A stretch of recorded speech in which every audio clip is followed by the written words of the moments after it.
lo que cada uno tiene en sus manos ahora no es una cuchara, es un micrófono en realidad, o quiere ser un micrófono, esa era la idea. Tenía ganas de que todos pudiéramos tener la palabra en la medida que quisiéramos, y eso es lo primero que les convoco en esta charla, que preferí que fuera una charla antes que una conferencia. Me di cuenta ahora, en este ratito, que lo que parece como muy fácil para mi cabeza pensar, seguramente es bastante más difícil para mi cuerpo de implementar. Pero en todo caso, créanme, está siendo difícil, pero es lo que tengo ganas de hacer. Y eso, de algún modo, en algún lugar, me reconforta.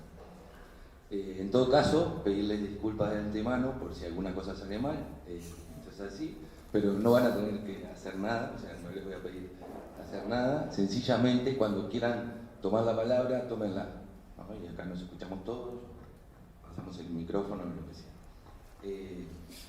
Me costó bastante entender de qué podíamos tener que hablar acá, porque había muchos temas que se cruzaban. Y en todo caso creo que me acaba de caer la ficha hace una hora, cuando la compañera esta del periódico de la Universidad de Talca me preguntó, decime sintéticamente de qué vas a estar hablando en tu presentación, ¿no? Y ahí, tipo, ¿de qué voy a estar hablando? Entonces le dije, no voy a estar hablando de arquitectura, creo, o no específicamente de arquitectura, pero sí voy a estar hablando de proyectos. Después vine y lo anoté. Tengo algún guión, el problema es que son 3, pero creo que los voy a poder ir acomodando. Entonces, en ese sentido, pedirles también que cuando sean 20 minutos me avisen.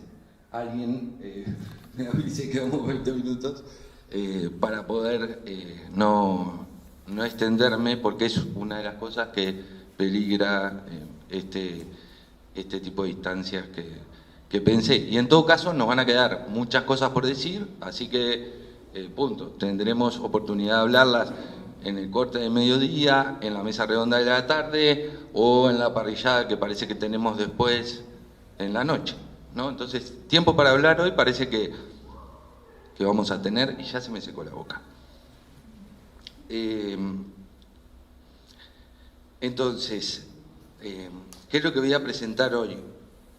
Me preguntaba la compañera y yo casi le digo ¿dónde enseño arquitectura o dónde aprendo arquitectura? Parafraseando alguna frase que le escuché a Juan o a Germán en alguna presentación de Montevideo,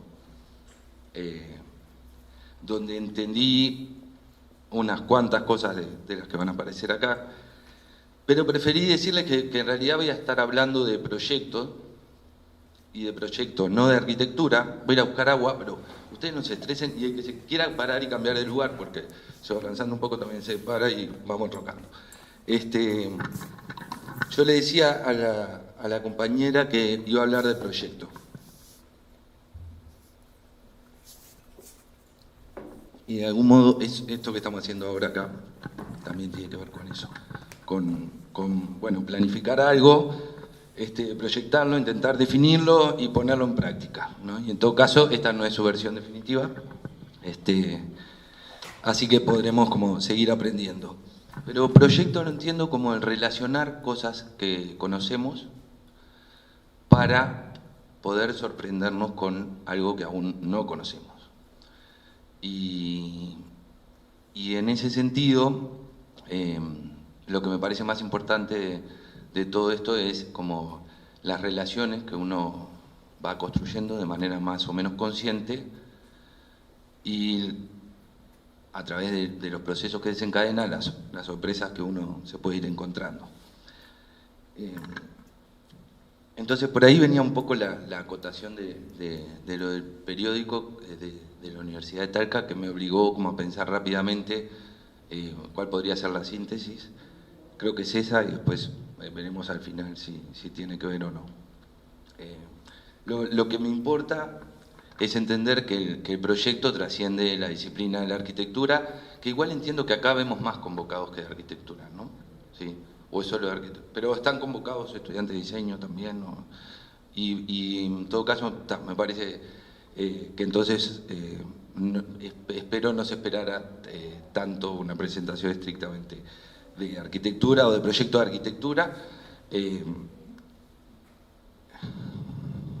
Quiero evitar perderme y encontrarme a la vez.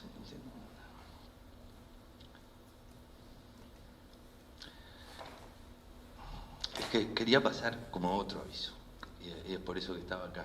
Cuando Jean-Pierre contaba en su presentación que en Perú decían que la arquitectura, ¿no? Que alguien, ¿no? Entonces, ostentó opinar que la arquitectura no era cultura, pensaba en algún escrito de Walter Benjamin donde explica cuál es la primera industria cultural y lo que hace es, o sea, dice explícitamente que la arquitectura es la primera industria cultural porque el resto de las artes y de las cosas vinculadas a la cultura estaban producidas para el disfrute de uno o a demanda de uno, etcétera, y era la arquitectura lo que de alguna manera involucraba la mirada de todos y participaba a todos. Entonces me quedó como un poquito resonando eso, y después a medida que la avanzaba en la presentación entendí que bueno, que así son los ministerios de cultura, ¿no?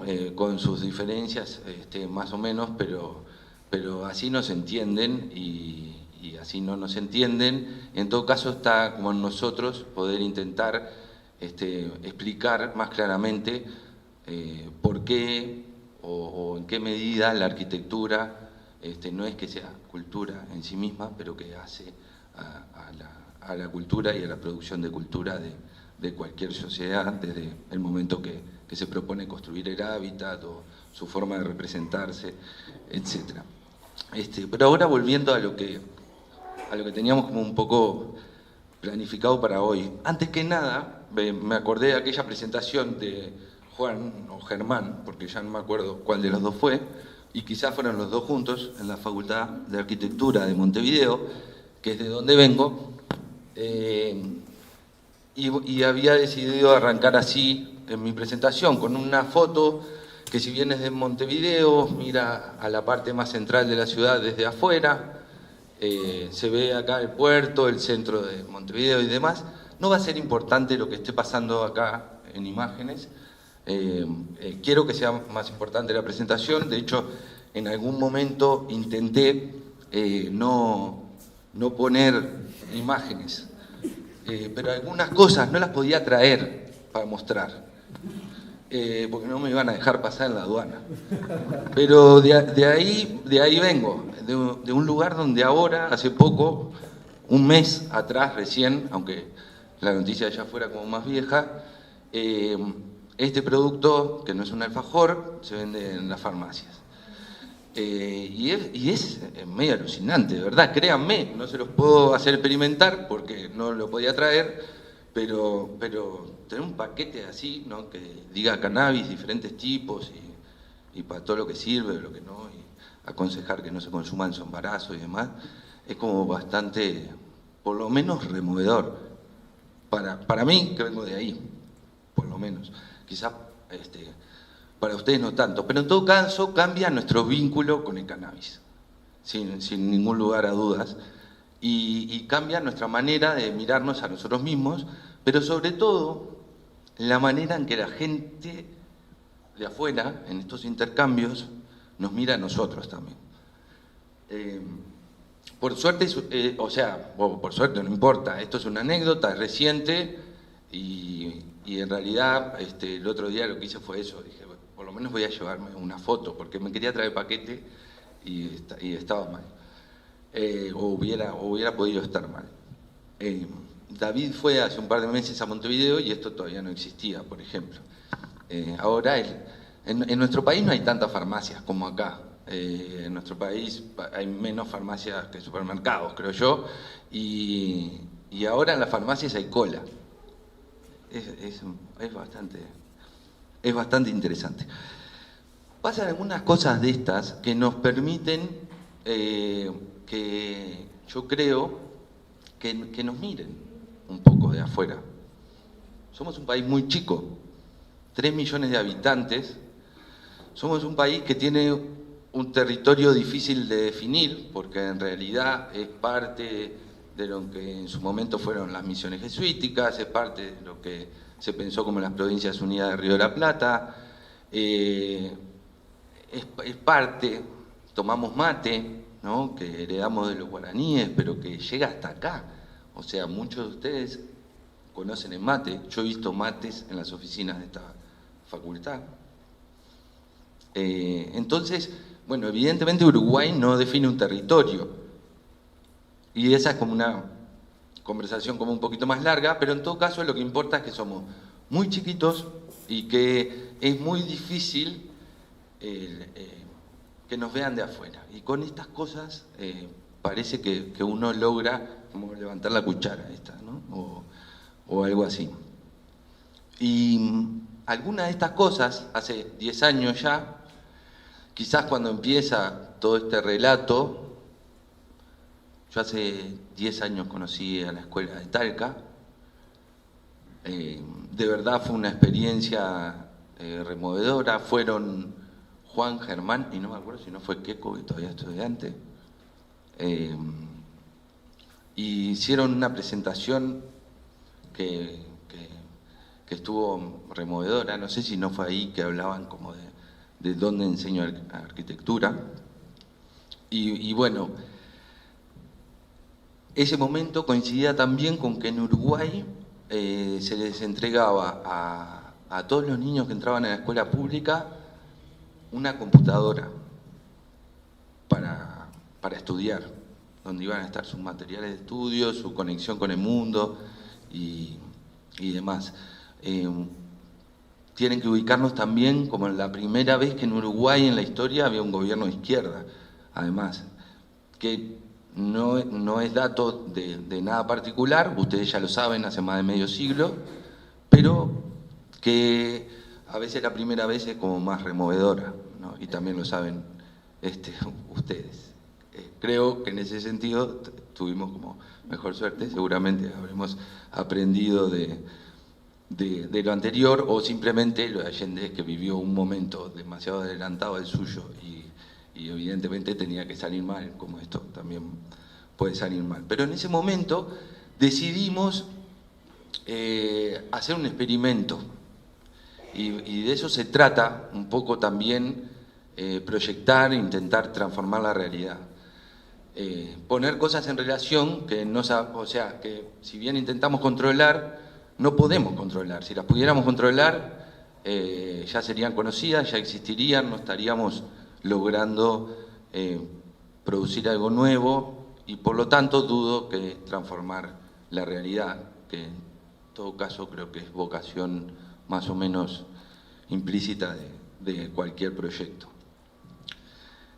Yo creo que el plan Ceibal, que es de lo que trata, o sea, que es el que denomina esto de que todos los niños puedan tener acceso a una computadora, con las siguientes cosas que vienen después, ¿no? Que hay wifi en todas las escuelas, en las plazas, etcétera, qué sé yo, para que realmente se pueda acceder.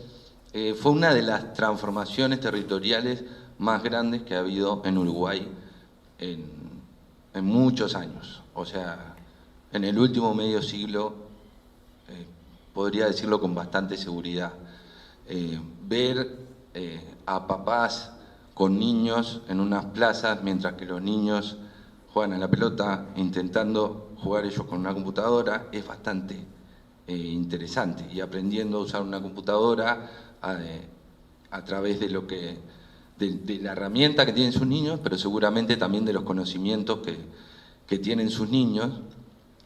Y hoy, 10 años después de muchas críticas, vueltas y qué sé yo, donde por suerte no se ha dado el brazo a torcer, aquellos chicos que empezaron en el 2006 con las primeras computadoras están en edad de ingresar en un nivel de formación superior, como el que estamos acá.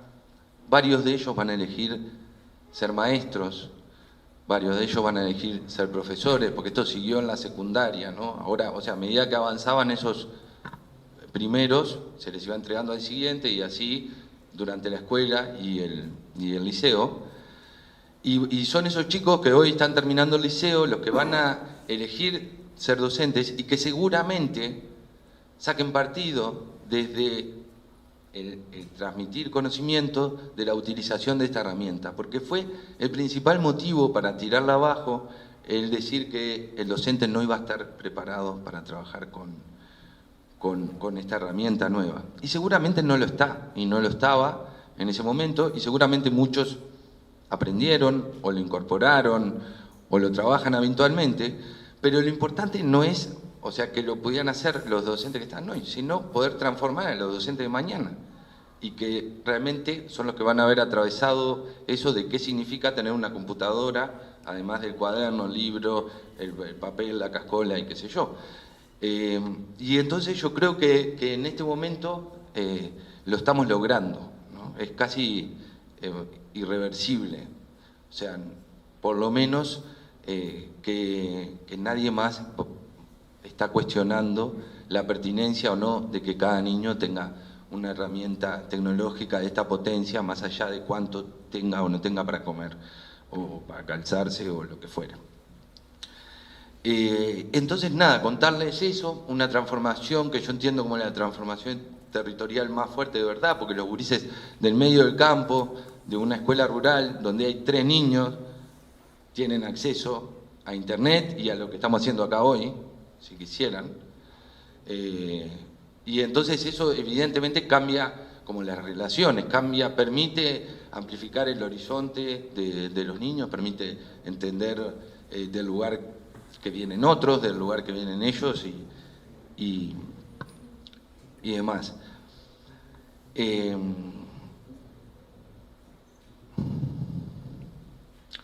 Bueno, en síntesis, ahí va, vamos a intentar cerrar como el lugar donde vengo, que creo que por ahí, con esos 2 ejemplos, queda por lo menos a mi gusto, bastante expresado del lugar donde aprendo arquitectura, donde enseño arquitectura también, pero lo que a mí me importa es que habitualmente arriesgo un poco y quizás me equivoco demasiado, entonces en ese sentido me siento como más estudiante que enseñante, pero en todo caso lo intento hacer siempre con el otro o involucrar al otro, por ahí lo de las cucharas. A Uruguay se nos conoce como por esas pequeñas cosas, ¿no? Habrán oído del Maracaná de 1950, donde Uruguay salió campeón del mundo y qué sé yo. Para nosotros eso es como una cosa importantísima, ¿no? O sea, más que las fiestas patrias, sin duda, porque no tenemos un territorio, ni una patria, ni nos sentimos parte de una patria, ni no sé qué, pero nos sentimos parte de estas como pequeñas proezas que nos permiten que nos miren de afuera diferente y entonces vernos diferentes, ¿no? Porque es como lo del espejo, ¿no? Si, no hay como que el otro sea lindo así para que uno como que se vea mejor. Entonces, por ahí, por estas cosas nos conocen. Contemporáneamente a ese campeonato del mundo, Maracaná, 1950, Brasil estaba en un momento de auge importante y además donde se estaba redefiniendo muy fuerte su lugar en el mundo. Concretamente, tenía intenciones de transformarse en un promotor de la industria muy fuerte y demás. Yo le había contado un poco a Germán de lo que iba a hablar y creo que algunas de estas cosas no le habían interesado tanto, pero yo las voy a contar igual. Porque a mí me parece que en algún lugar se relacionan. Y de esto quiere ser como esta conversación, intentar como relacionar cosas que nos llevan de algún modo a operar o a hacer lo que somos y a buscar lo que estamos buscando. En ese momento, en los 50, se estaba construyendo Brasilia. Como muchas otras industrias del mundo, la Volkswagen se estaba instalando en Brasil. La Volkswagen decide además construir el primer coche diseñado fuera de su casa matriz y llama a un concurso de ideas para diseñar este primer coche. Ese primer coche, que fue lo que después vino la Brasilia, no sé si acá se conoció la Brasilia o no, pero por aquel lado, por el lado del Atlántico es como muy popular, como la combi, pero la combi era la transporter que venía de allá, la Brasilia era un rural de acá. Ese concurso lo gana una persona que se llamaba Carlos Luciardi, que murió no hace tanto, ahora 10 años o 15 años, que era estudiante de arquitectura, de la Facultad de Arquitectura de Montevideo. Y se presentó a ese concurso, imagínense con las herramientas de la época, ¿no? Ese sí que no tenía ceibalita para la escuela, o sea, no tenía la computadora, que nosotros le decimos ceibalita, ni nada de eso, ni conexión a internet, pero el tipo era un dibujante espectacular y un pensador evidentemente bastante soñador, y se presentó a este concurso.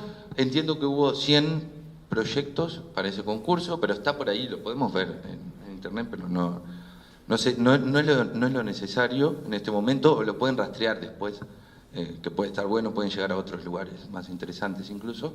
Pero este estudiante de arquitectura se gana el concurso para diseñar el primer auto que la Volkswagen diseña fuera de Alemania, y se va a Brasilia, ¿no? Se va a Brasilia, deja de estudiar arquitectura, evidentemente. A mí lo que me importa, o me parece muy interesante de esto, es como la capacidad que tenía la universidad en aquel momento de formar a un tipo que no solo era capaz de diseñar y proyectar edificios, de imaginar otro hábitat posible y no sé qué, sino que además, o sea, era capaz de imaginar un objeto industrializable, y que además innovara en el contexto de la industria del mundo, porque de hecho por lo que gana no es solo por sus lindos dibujos, sino por las innovaciones que plantea, desde la pata que ponemos en el embrague, ¿no? El espacio para apoyar la pata al lado del embrague, hasta limpiar parabrisas trasero, un segundo parabrisas que después nunca se inventó para los coupés, nunca se implementó para los coupés, o varias cosas como para la época media raras, son bastante más normales, pero la educación integral que el tipo tenía para poder moverse de territorio al detalle un poco, ¿no? Ahí, entre casi todos los universos del diseño del hábitat, que en todo caso quizás es lo que yo prefiero llamar proyecto y no arquitectura, porque después de eso logramos como generar ciertas especificidades y demás, y separar un poco los casilleros, seguramente a demanda también de estas industrias que precisan como más especialización y más como eficiencia hasta en el pensamiento. Pero en todo caso es una cosa que yo creo que en la Facultad de Arquitectura de Montevideo, de Uruguay en realidad, es una cosa que ha quedado presente en alguna medida, primero porque no tenemos otras carreras de diseño hasta hace muy poco. En el 2009 aparece la licenciatura en diseño de paisaje, aparece la licenciatura de diseño de comunicación visual. El diseño industrial se hacía de manera privada, ahora está incorporado en la universidad. El diseño textil, lo mismo. Entonces, de alguna manera, entre el plan de estudios que teníamos, que era hasta el año pasado, este año tenemos otro plan de estudio, era de 1952, o sea, donde yo estudié, con el plan de estudio de 1952, el que estaba estudiando este muchacho en su momento, que ganó ese concurso y demás. Entonces tiene como ciertas ambiciones generalistas. Eso hacía también que la carrera dure una media de 12 años, lo cual no es nada deseable para nadie que tenga ganas de encarar unos estudios terciarios en el 2017, ¿no? Eso también está claro. Por suerte hoy estamos asistiendo a otro momento de la carrera, de la formación de arquitectos en Uruguay, donde la carrera pasó a tener 5 años en vez de 7, y ojalá logremos que los estudiantes con nosotros la logren atravesar en 5 años. Pero en todo caso va a significar un cambio bastante importante. Y algunas cosas, si bien no queremos perder, las vamos a perder, y está bien, y las vamos a poder adquirir después, o las vamos a poder entender durante. Y en ese sentido parece como muy importante como mantener algunas relaciones entre las diferentes disciplinas para no perder esta capacidad de relacionar cosas que nos permitan sorprendernos con algo nuevo y no con lo que predecimos que supuestamente va a suceder. Este muchacho que les cuento, que se los traigo a cuento, en realidad, en el momento que gana este concurso, era parte de un equipo de estudiantes y docentes de la universidad que estaban desarrollando un proyecto que se llamaba Unidad Cooperaria, que tenía que ver con la reforma agraria que se estaba impulsando en ese momento, contemporánea a la reforma agraria de ustedes, era una cosa que estaba pasando en todo el continente, que si bien no llegó a implementarse de todo, ni mucho menos, tuvo como algunos como focos importantes de actuación, y uno de ellos fue el proyecto para la unidad cooperaria número 1, que así se llama, porque estaba previsto hacerse 19, tantas como departamentos hay en el Uruguay. ¿En qué consistía la unidad cooperaria? Era un espacio en el campo, una porción de tierra, donde la gente viviría asociada para el trabajo y para la vida. O sea, un lugar que no iba a ser la típica estancia o fundo, ¿no?, que le dicen acá, que funcionaba hasta aquel momento, sino que iba a ser un lugar donde de manera asociada los propios productores vivieran y produjeran su tierra. Esto tiene que ver con cosas que estaban pasando en el país, la reforma agraria que nunca se terminó de aprobar como ley, pero sí aparecieron algunas cosas que salieron de ella, como el Instituto Nacional de Colonización, que es un ente del Estado que compra tierras para darla a pequeños colonos, y esta porción de tierra, que son 2.000 hectáreas en el medio del campo del Uruguay, a 5 horas de Montevideo y bastante lejos de cualquier centro urbano, son fruto de esa política de 1948. En ese lugar lo imagina una persona que no era arquitecto, que se llamaba Epimenio Bacchini. Era evidentemente un intelectual, un soñador, hizo lo posible para desmarcarse de cualquier ismo, en un momento donde el mundo evidentemente estaba dividido en dos ideologías o dos partes. Él logra ponerse en un lugar que no se compromete ni con uno ni con otro, sino con el territorio, con la gente que puebla el territorio y con la potencia que pueden tener las políticas públicas.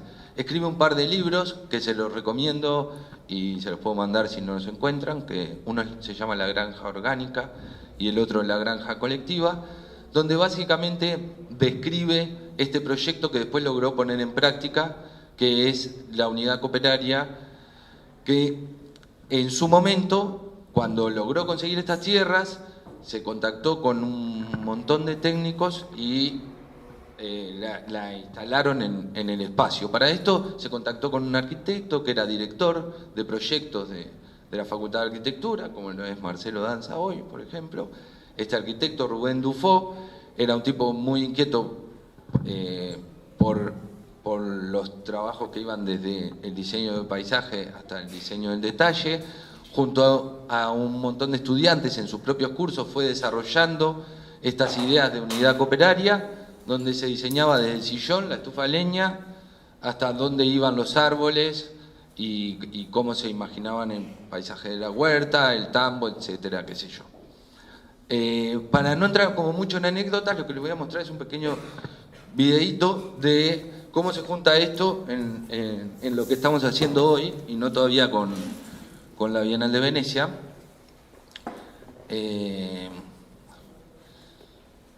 Pero ya va a llegar la Bienal de Venecia. A ver si te la sé responder. Haceme una pregunta a ver si te la sé responder. Y me dejas pasar.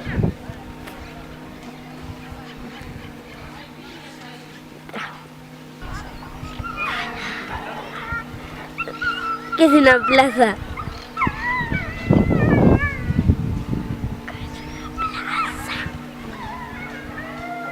Una plaza es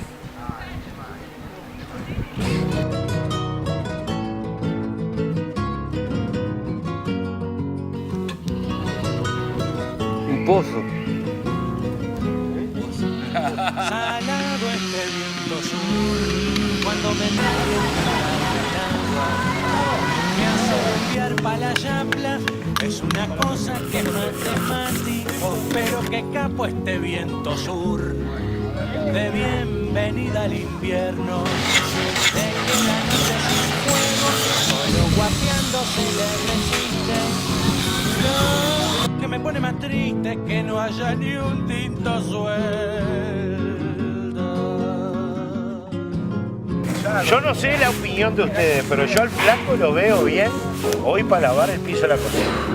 Yo lo veo. Ahí va. Mi china se me voló como una alita de rancho. Para la calefacción. Nos vamos. Chiquete en el Estoy viendo cuarto. mucho. Vamos a estar pronto el rancho. Estoy viendo mucho Masterchef. Un mito de barro y paja. Ahora soy como el hornero, me tabarro desde el alba. Y nunca más descuido el barro, ni mucho menos la paja. Medís 1:30, 4, 2, las que sean, no importa cuánto te da la suma. O sea, la necesidad que le metemos a las cosas de hacer cálculos al peso. Siento kilos que se intentando las cosas. La tierra es más alta que el diablo para con lo que deja crecer. Siento que también el poder bien. Como no voy a plantarlos cuando hace frío. No jodan, yo no jodo a nadie, ni mi china, mi chala, ni mi cría. ¡Maestra! ¡Maestra! ¡Maestra! ¡Maestra! ¡Estoy grabando! ¿Quién es? Aguantate mi longuita, catinguna y orientala, volando por estos pagos, polinizando guitarras. Ya te agarro este 2000 y pico, mi longa, toda tuneada. Ya tu púa de carey fue una pantalla pasada, pero vos aguantate mi longa, catinguda y orientada. ¿Te gusta andar en caballo? Sí. ¿En cuál? El palito. ¿De verdad? ¿A qué? Ah.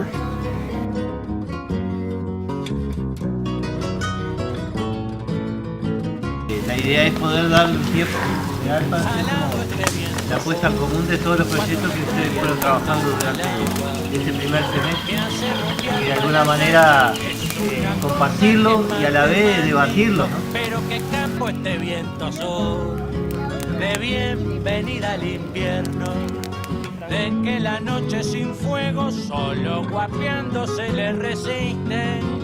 Lo que me pone más triste es que no haya ni un.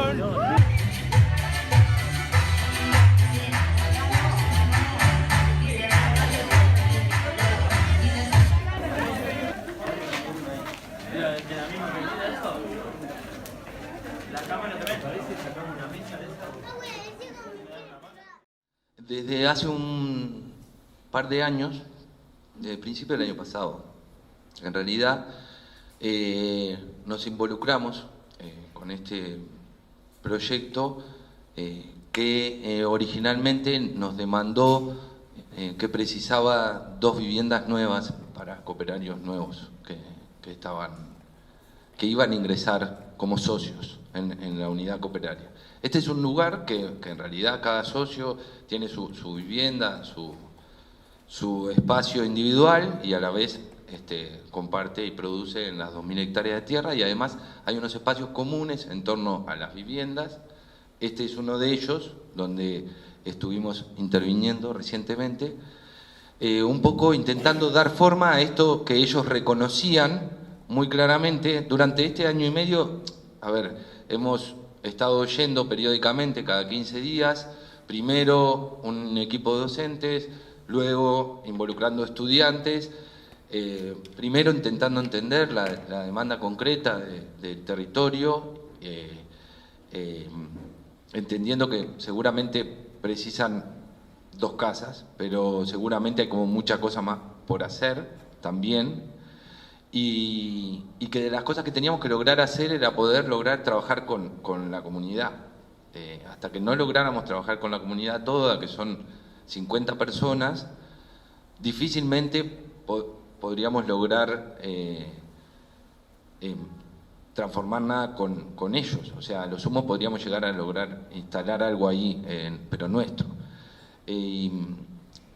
Luego de hacer varios talleres, instancias diferentes, convocatorias, más o menos exitosas, por lo general poco exitosas, o que siempre convocaban a los mismos, más comprometidos o más conscientes del proyecto, pero estas 50 personas no son 50 personas que tengan ningún tipo de formación extraordinaria.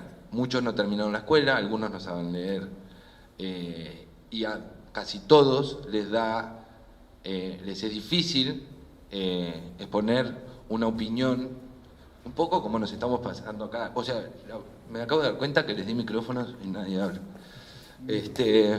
Pero no, está bien. Un poco, yo creo que lo que hay que hacer es concientizar estas relaciones, y hay como relaciones, perdón que vine a buscar algo, que de última para que sirvan los micrófonos y les sean útiles. ¿Quién empieza? Esto de dulce de leche se hace ahí en el Coloró. ¿Lo podés abrir? Y la idea es que uses el micrófono para algo. A ver, ahí va. Ese es un producto de este lugar, de la unidad cooperaria, donde además de cultivarse soja también, hay un tambo y se produce yogur, leche, etcétera.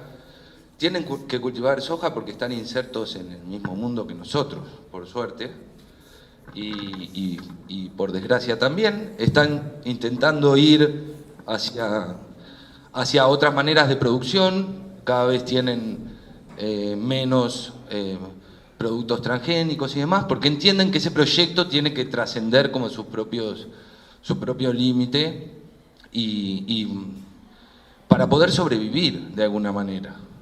Un poco lo que le pasa a Uruguay. O sea, Uruguay lo que produce no se lo puede comer.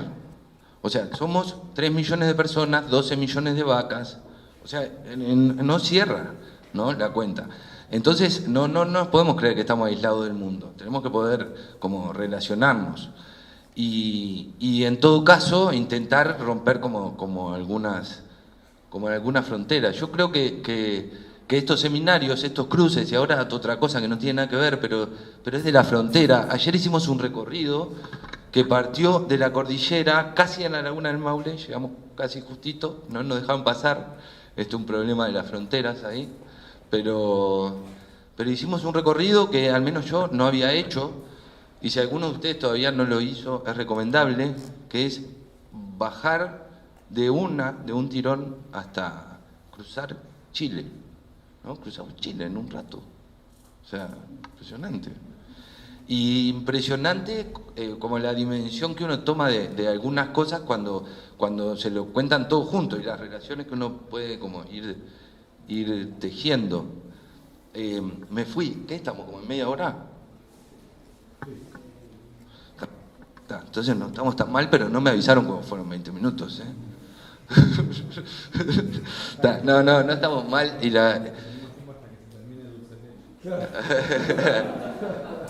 hay que ver nuestra capacidad de racionalizar, es útil. No, creo que dieron bien las cucharas. Si a alguien le falta, podemos compartir. Para nosotros eso es común, como el mate, ¿no?, que lo pasamos así, todos chupeteamos de la misma bombilla. Pero yo por las dudas traje un micrófono para cada uno. Pero entonces, me perdí un poco, y capaz que luego podemos ver este video, si no, no importa, porque lo que me importa es como la conversación. Esto es un proyecto que se empieza a gestar en los 40, que se transforma en realidad en la década del 50, y que efectivamente se instala en el territorio en el 1959. Unos meses después, algún personaje bastante importante de la cultura uruguaya, Víctor Aedo se llamaba, presenta una nota en el Parlamento para comprar un bien que Venecia tenía a la venta. Piensen en Europa, posguerra, la situación que vivía Europa, cualquier monedita le venía bien, ¿no? Y Venecia lo que estaba haciendo era produciendo pabellones nuevos para la venta, para alimentar su bienal y para también poder financiarla de alguna manera o lo que fuera. Y Aedo explica bien que hay algún interesado que está muy cerca de comprarlo y que es Brasil.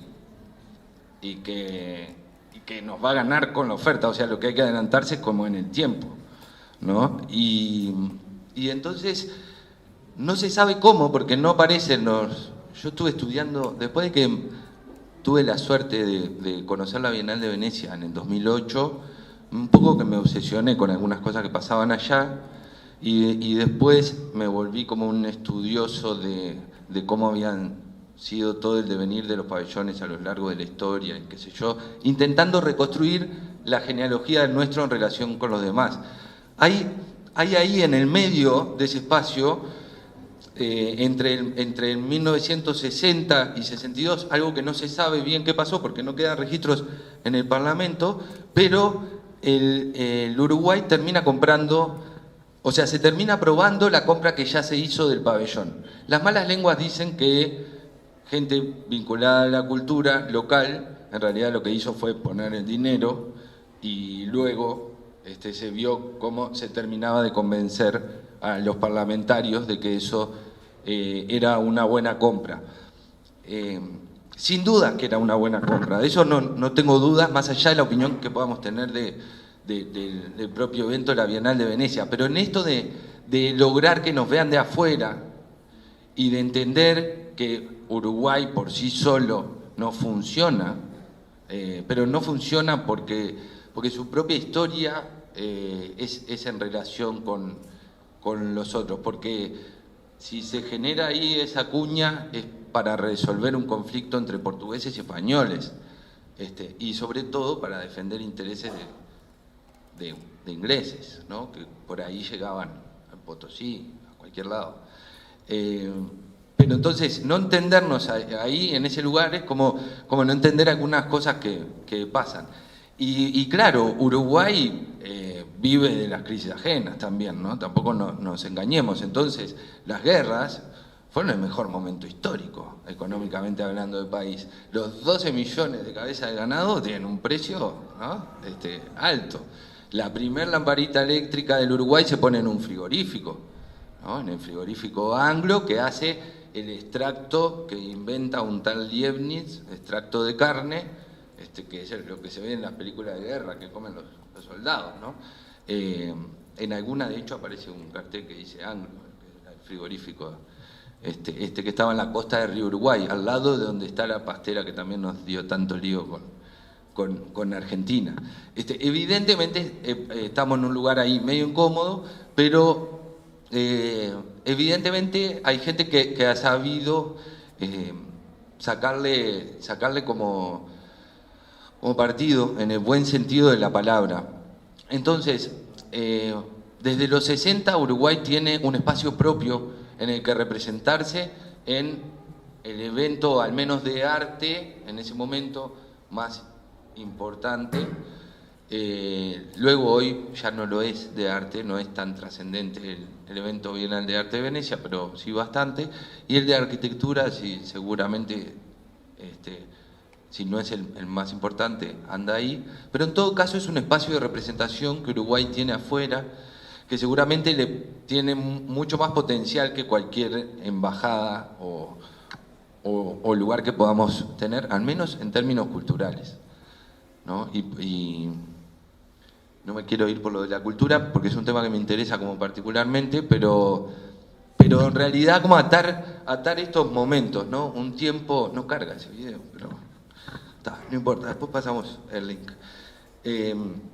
Por lo pronto, como vincular estos momentos, el momento que se estaba creando esta experiencia, que aún hoy vive, con altibajos y demás, momento que Uruguay estaba comprando un pabellón en Venecia, y nada, hace casi 10 años también, un poquito después de conocer a la Escuela de Arquitectura de la Universidad de Talca, tuvimos la suerte de que eligieran un proyecto nuestro para representar a Uruguay en la Bienal de Venecia. El resultado de ese proyecto está recogido en este libro, que yo sé que está en la biblioteca de acá, o sea que eso puede ser como una conversación para un día después, pero lo que me importaba es que es mostrarle cómo nos imaginábamos que iba a ser, ¿no? Esa es la maqueta del libro que hicimos en su momento, y entendimos, no sabíamos a dónde íbamos, no teníamos idea de que Uruguay tenía un pabellón en Venecia. De hecho, Uruguay no usaba ese pabellón. De hecho, cuando llegamos había un cartel que decía Argentina. Se lo habíamos prestado en varias ocasiones. ¿Por qué? Porque Venecia estaba amenazando a Uruguay de quitarle el derecho de tener el pabellón porque no lo usaba, ¿no? Y entonces, por esa casualidad de la vida, es que a Uruguay le empieza a interesar de nuevo que se use el pabellón. Y lo resuelve rápido, ¿no? Le dice a Argentina, precisa un pabellón, no tiene, se lo presta. Y después, por vueltas internas y demás, por suerte, intenta mandar como algo de Uruguay. Igual me parece que ahí hay como otra oportunidad para ver. Y es que ese pabellón está ahí. Y que es nuestro. Y que no hay que pagar cientos de miles de dólares para que ir a un lugar. O sea, está ahí. Es solo tener un proyecto. Y no tiene que ser ni de Argentina, ni de... O sea, puede ser, digo, ni mucho menos de Uruguay. O sea, no sé. Pero en todo caso, para mí ahí hay como una oportunidad importantísima de proyecto. Sí, tan delirante como una charla con dulce de leche, está bien, pero creo que lo rico de eso no es para lo que está previsto, sino para en lo que lo podemos transformar, justamente, porque nadie nos impide que lleve, o sea, a ver, lo puedo decir con propiedad, porque el año pasado fui por segunda vez. Se equivocaron de nuevo, ¿no? Fuimos con Marcelo por segunda vez en un proyecto que seguramente es de lo que más queremos como ver o hablar acá, y ahora lo voy a intentar mostrar, pero de verdad que hay como espacios para operar. Y hay como espacios porque, ojo, tampoco hay plata. Esa es como la característica de Uruguay, porque somos chiquitos, entonces... Por más plata que pongamos, siempre muy poquita al lado de Brasil. Voy a apagar el video y voy a poner imágenes del pabellón en realidad ya, para ir a, porque justo se desconectó y aprovecho. Creo que... A ver si anda... Es una cosa que no es temático, pero que capo este viento sur. Yo no quise desconectar, pero se desconectó todo. ¿Vendrá? ¿Qué dice? ¿Qué hora es? Ya es retarde. ¿Cuánto hace que estamos hablando? Final, David. A ver si logramos... Ya vamos al pabellón.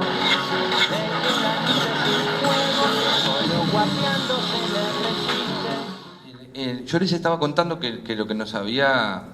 El desafío como más grande que teníamos era cómo lograr trabajar con la comunidad. Y la única manera que encontramos finalmente de trabajar con la comunidad fue construir algo concreto, ahí. Que fueron esa mesa, esos bancos, esos juegos, un espacio justamente que nos fuera común a nosotros, que veníamos de afuera, y a ellos, que ya lo reconocían como plaza, aunque no había nada, ¿no? Y ellos decían la plaza. Habían unos restos, el David no me deja mentir, de unas hamacas, columpios y un sub y baja, pero restos, o sea, en los caños tirados en el piso.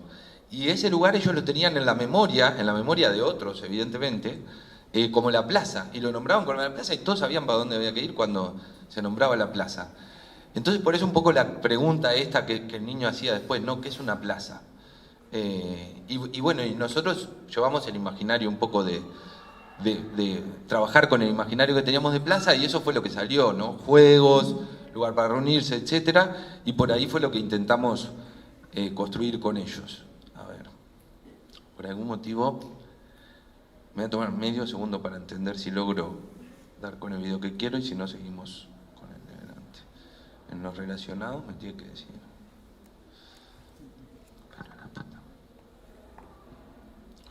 Bueno, no importa, no lo encuentro, después se los muestro, que tenía que ver con un rato del... Algunas cosas vamos a tener que saltear. Ah, no, esperen. Vamos a ir acá. Vamos a irnos acá directo para intentar cerrar, porque a mí se me abren muchos temas, porque ustedes no me avisan del tiempo, pero en el 2008 les contaba que tuvimos la suerte de ir de representar a Uruguay en la Bienal de Venecia con un proyecto que llamamos Laboratorio de Urbanismo Político, que era un proyecto que veníamos desarrollando con Marcelo Danza. Era casi un sueño que teníamos, un sueño de que la facultad mostrara un poco lo que produce afuera. Nuestra facultad es muy grande, somos como 10.000 personas, si contamos docentes y estudiantes, y entonces eso también facilita mucho la endogamia y el mirarnos siempre para adentro y compararnos entre nosotros, incluso el ni siquiera conocernos del todo entre nosotros y lo que producimos. Y entonces teníamos como esa inquietud promovida por Marcelo, evidentemente. Él estaba recién asumiendo como catedrático de proyectos, asumió en el 2006, este proyecto sucedió en el 2007 y es el que representa a Uruguay en Venecia en el 2008, y estaba con toda la energía Marcelo, y entonces lograba que muchos de los que estábamos por la vuelta nos involucráramos. Y el desafío principal era cómo hacer para sacar la producción del taller, por lo menos, fuera de la facultad. Nuestra facultad es gigante, pero hay 10 talleres de proyecto, entonces son como 10 facultades chiquitas que andan adentro. Para eso nos contactamos con la directora del Museo Nacional de Artes Visuales, le propusimos que queríamos mostrar la producción de arquitectura del taller y ojalá de arquitectura en general en el museo, como la veía, y ella, que también era nueva en la dirección del museo, lo vio bien y nos dio para adelante.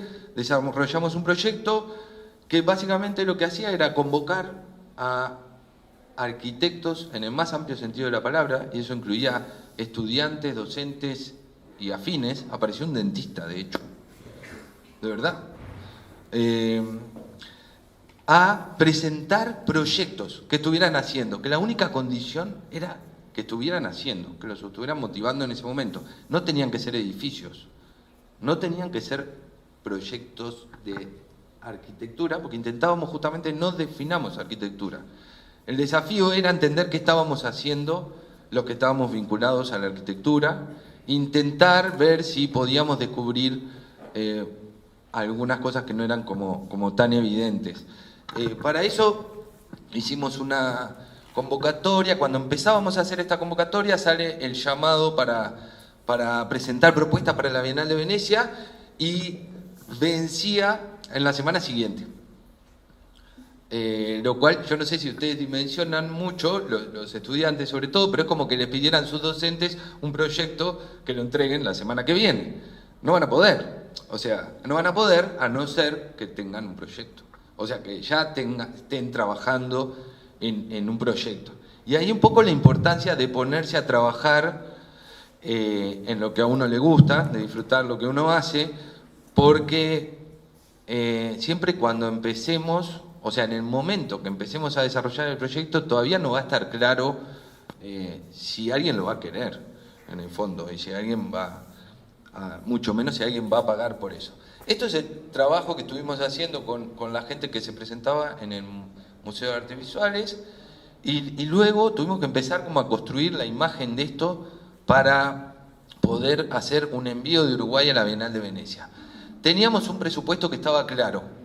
Eran pasajes para 3 personas, alojamiento y algo para la exposición, algo, literalmente, en esa moneda estaba escrito.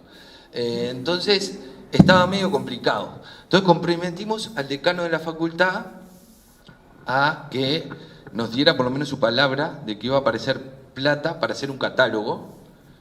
Y entonces le metimos todas las pilas al catálogo, que es ese libro celeste que se ve ahí, a la convocatoria, al intentar provocar el interés y a lo que pudiéramos sintetizar en ese catálogo, que 2 meses después tenía que estar impreso y irse a Venecia. Anécdotas aparte, el catálogo quedó parado en la aduana de Bérgamo y nunca estuvo en la inauguración de Venecia. Pero no importa. En todo caso, la importancia de este proyecto, esto es la Facultad de Arquitectura, que no me quería ir sin dejar de mostrarles como este espacio, que es como nuestro espacio central, el estanque de la Facultad de Arquitectura. Ahí pusimos la mesa con la que queríamos provocar la conversación, el intercambio, el debate. Era una mesa del taller, le pegamos como la consigna y la tiramos para dentro del estanque. Nos costó también alguna sesión de consejo y demás, algún rezongo esta intervención, pero en todo caso rindió, la convocatoria fue exitosa. Y lo que quisimos hacer, acá hay alguna otra de la facultad, lo que quisimos hacer fue un proyecto muy inclusivo que nos permitiera definir, o por lo menos intentar poder explicitar el estado del arte, el estado de la arquitectura en el Uruguay del 2007, que la verdad es que era bastante ausente dentro de cualquier panorama público. Por supuesto, medios de comunicación no atienden ni a la arquitectura, ni mucho menos a la reflexión sobre la arquitectura, pero tampoco los lugares de la cultura lo estaban atendiendo. Entonces nos propusimos como esa apuesta bastante fuerte, que después se vio duplicada con la posibilidad de ir a Venecia. Entonces ese fue un proyecto muy inclusivo. No sabíamos a dónde íbamos, tampoco sabíamos con lo que contábamos. El libro ese se pagó con un cheque diferido de Marcelo, porque el dinero no estaba. Y luego, por suerte, después de que volvimos de Venecia, apareció el dinero para pagar el libro. Y bueno, tuvimos la suerte de ir, montar algo, que no le mostré, como lo que era la imagen de montaje, perdón. Y está acá. Sí, tiene que estar acá.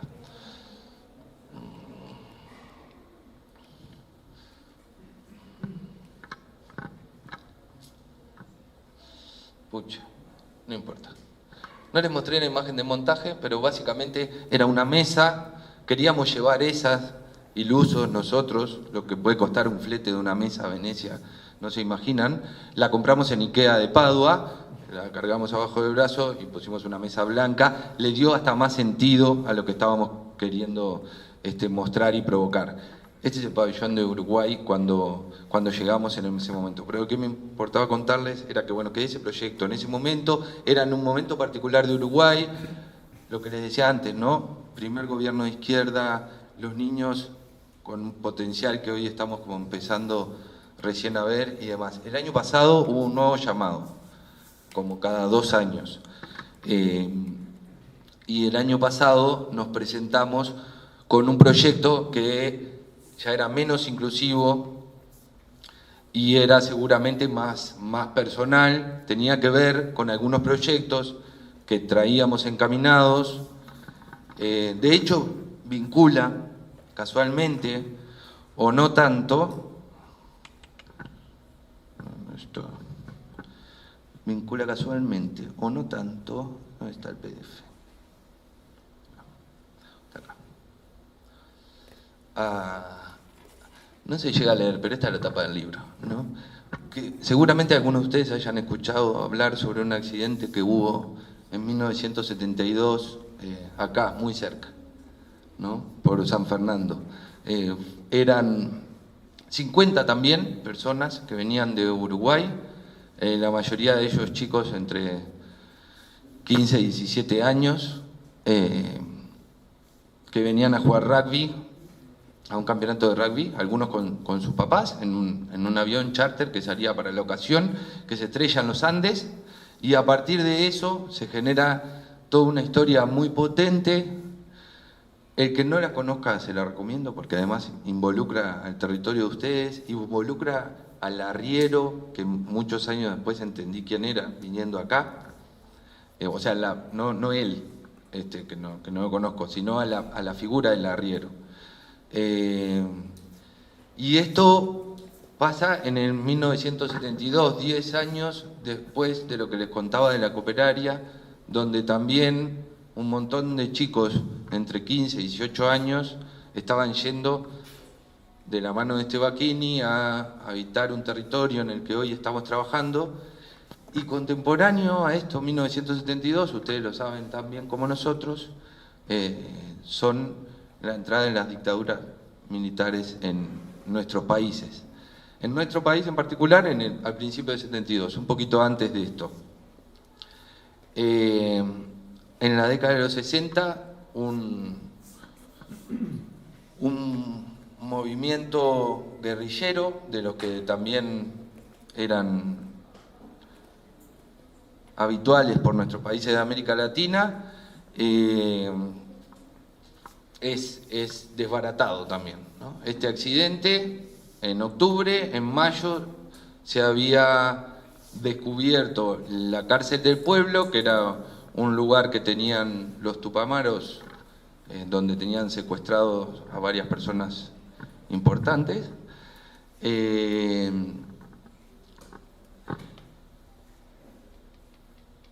Pero no es lo que importa eso, la historia de los tupamaros, sino la capacidad que ellos tuvieron para repensar la ciudad, para lograr aquello que decíamos al principio, que pasara lo que no estaba previsto, sorprendernos con lo que podía llegar a pasar. Y fue que, claro, no teníamos Uruguay de nuevo, no hay montañas, no hay selva, no hay ninguna de esas cosas que pasan en todos los países de ustedes.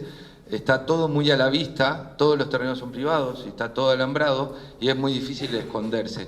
Los tupamaros eligen como lugar para dar esa pelea no ya la sierra, no ya la selva, sino la propia ciudad, y en el ruido de la ciudad es que logran camuflarse y esconderse.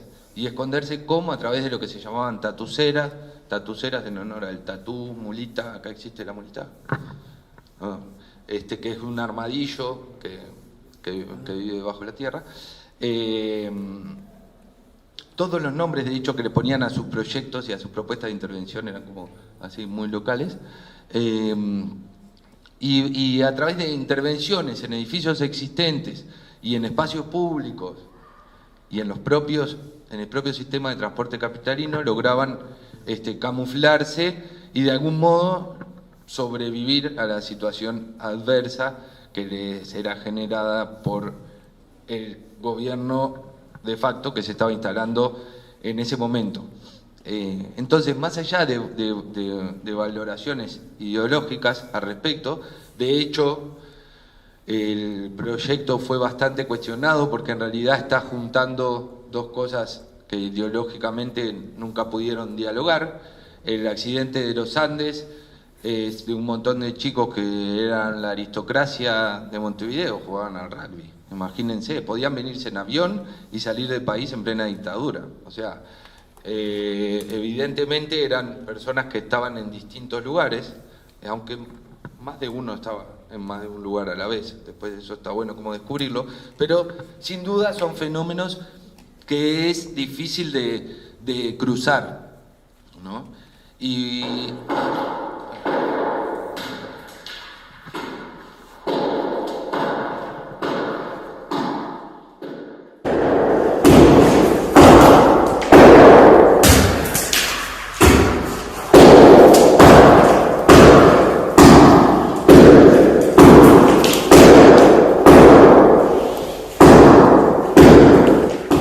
eso es el pabellón de Uruguay en Venecia. Y eso somos nosotros, intentando hacer el montaje, ahora que ya sabíamos que plata no había, teníamos un tema bastante potente para nuestro gusto.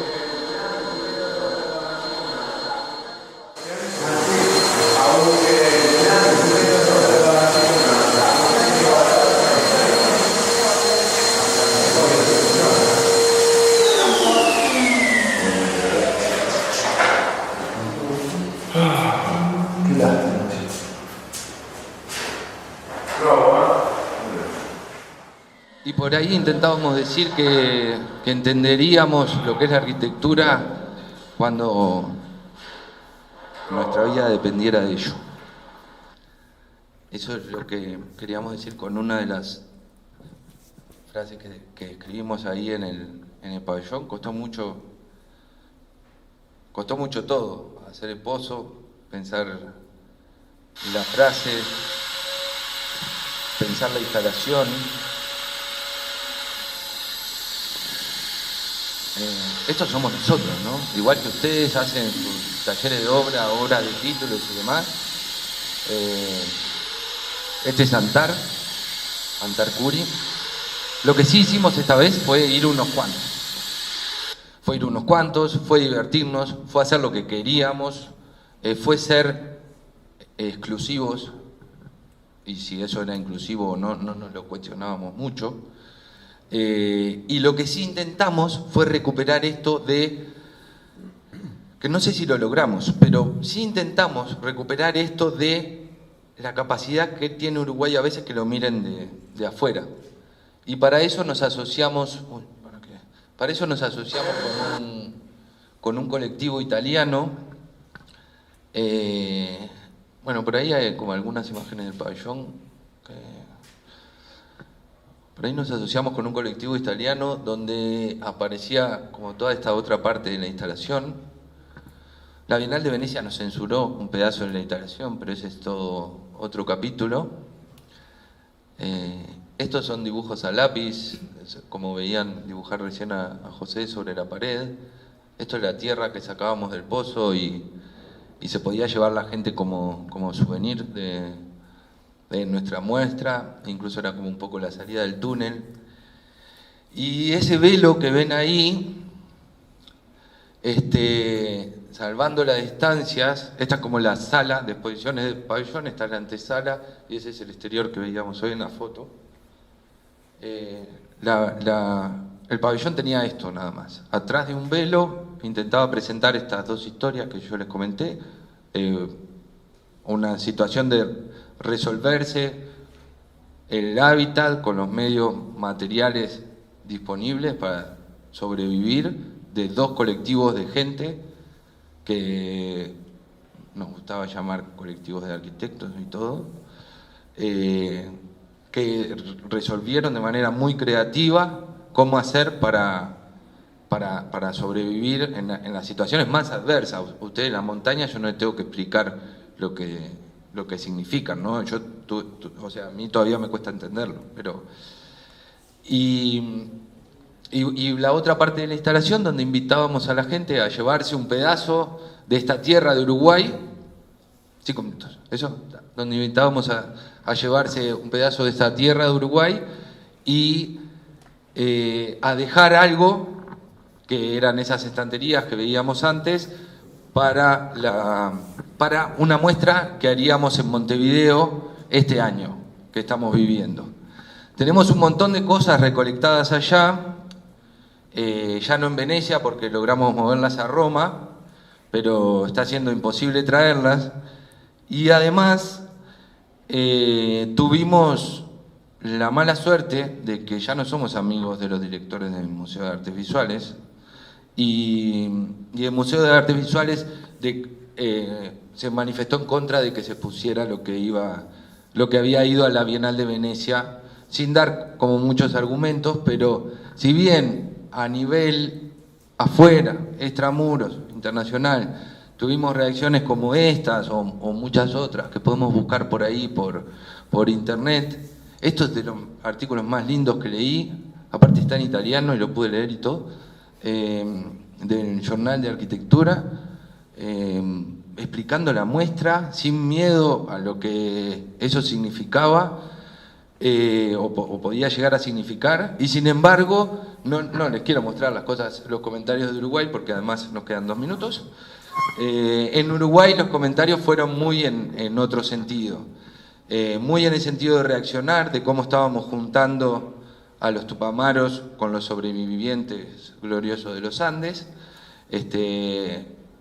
Nuestra sociedad no parece, pero está muy dividida, ¿no? Acá es como mucho más claro. Acá yo entiendo que somos como más transparentes, son ustedes, pero me quiero incluir como mientras que estoy acá. Acá a la mitad de la gente te dice que en la dictadura se estaba bien, y la mitad te dice que no, y viceversa, y la mitad está para la concertación, y la otra mitad no, y la mitad está para... Y en ese sentido es como sano, me parece, es muy sano. En Uruguay no hay gente de derecha, ¿se entiende? O sea, nadie se anima a decir que es de derecha, ni siquiera con la izquierda en el poder, es delirante.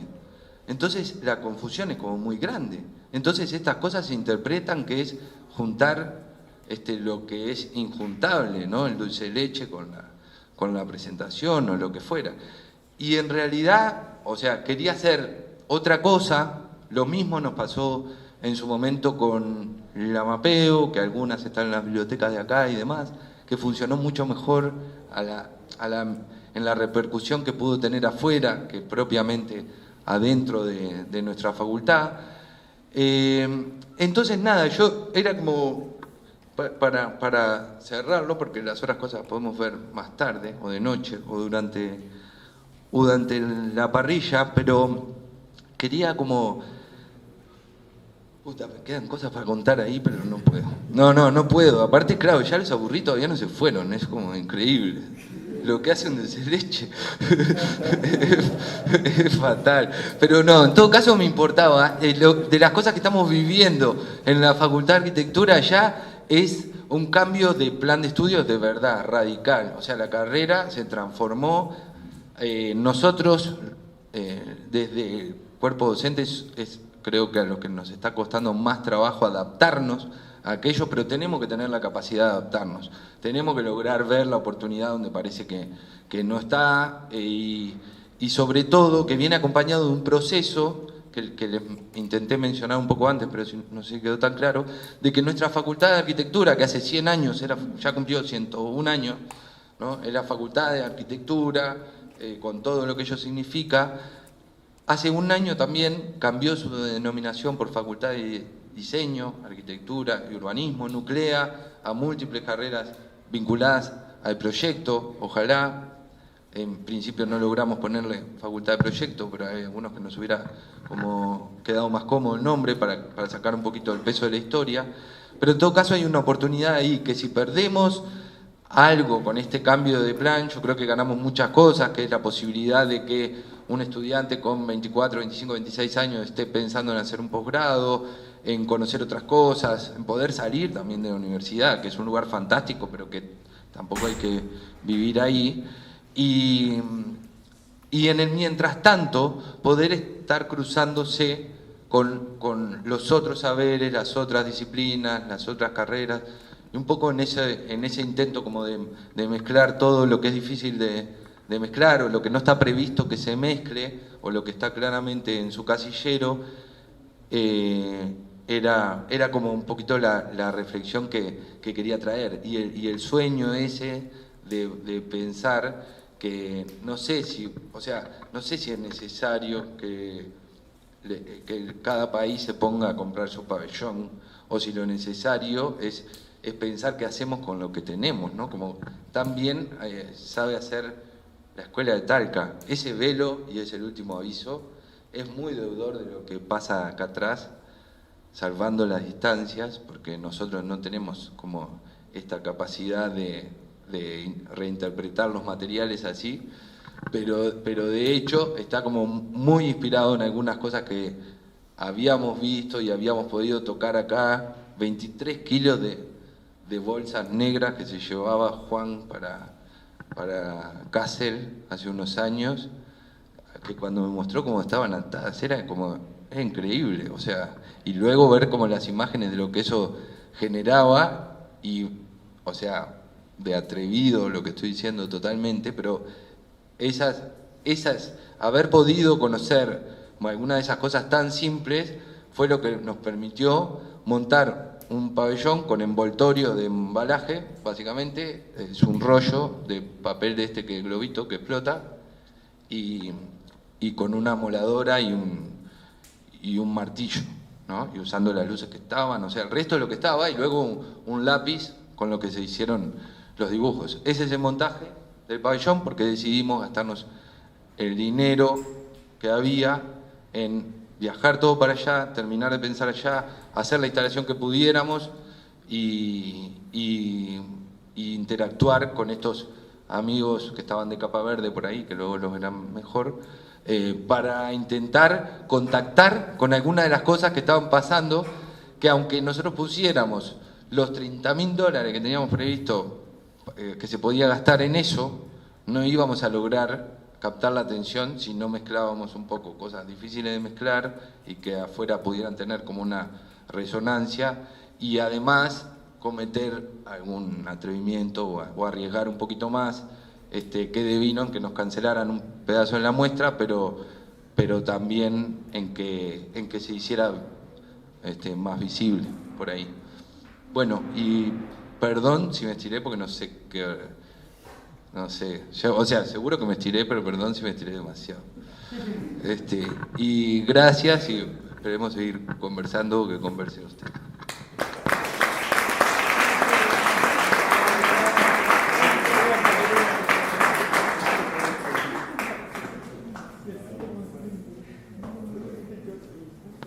Bueno, muchas gracias por quedarse.